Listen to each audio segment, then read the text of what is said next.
I lost feelings in my legs for a split second and I fell to my knees. I fell to my knees and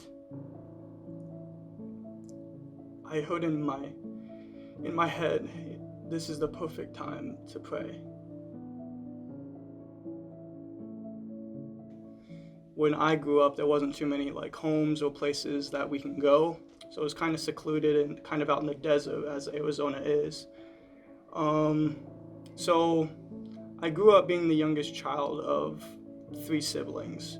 What was so special or unique about my situation is my mother has a disease called MS.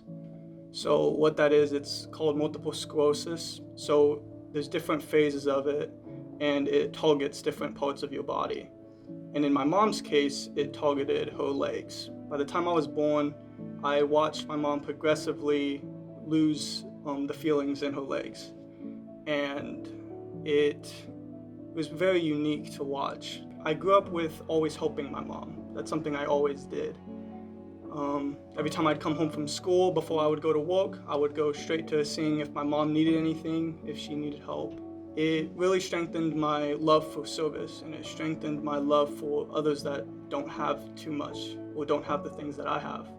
But growing up in high school, I kind of left the church and I kind of went on my own way to do certain things that I didn't expect I would ever do. And that all kind of goes back to my mom. My mom went into the hospital when I was reaching about 8th grade. At this same time, my brother chose to serve a mission. He chose to serve the Lord in this very, very difficult time of me and my family. And because of that, I felt a lot of comfort, but I also felt another side of that coin. I was kind of angry of kind of why my brother would leave like at that time.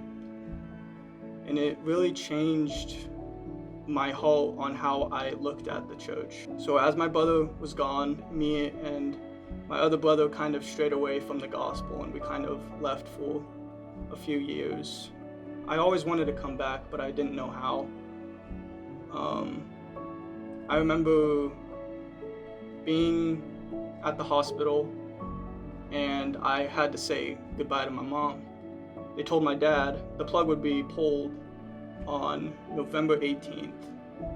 What's so unique about that day is that's my birthday, that this all would happen. As I heard that news, it shook me. And with all my questions and doubts of the church, it kind of threw me over the edge. I remember going into my room being super angry. I remember that I was just, like, it was just me. I was alone. And I remember I lost feelings in my legs for a split second and I fell to my knees. I fell to my knees and I heard in my head, this is the perfect time to pray. And I prayed to God. I asked him why he would do all these things to my mom.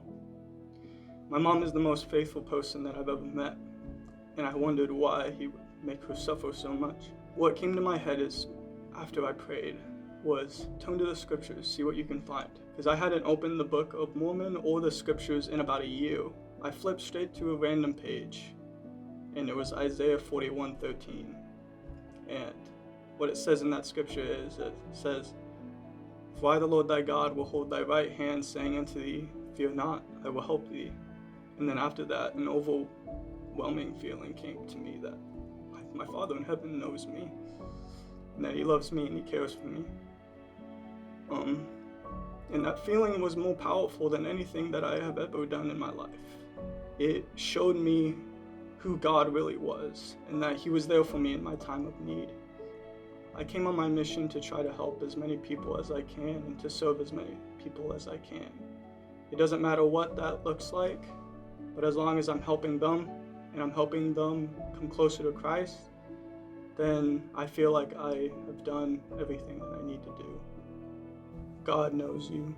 He knows you individually. He loves you. He cares for you.